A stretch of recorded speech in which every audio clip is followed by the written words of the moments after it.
Vacanze di Natale ormai terminate, da lunedì gli studenti veneti rientreranno in classe con i vecchi problemi di sempre.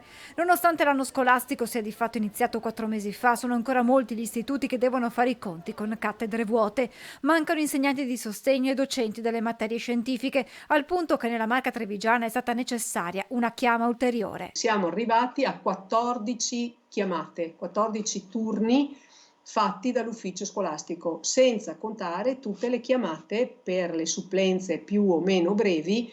Un problema non certo nuovo che ad ogni anno scolastico si ripropone puntuale. La modalità di reclutamento che l'amministrazione si ostina a voler mantenere soltanto attraverso la procedura concorsuale.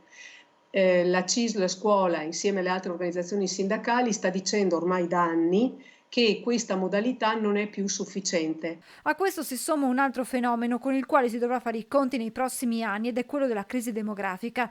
Nelle settimane in cui si procede all'iscrizione dei ragazzi per l'anno scolastico 2023-2024 emerge infatti sempre più il calo di studenti. Questo rende ancora più complicata la formazione di nuove classi con il rischio che interi plessi scolastici chiudano accorpandosi ad altri.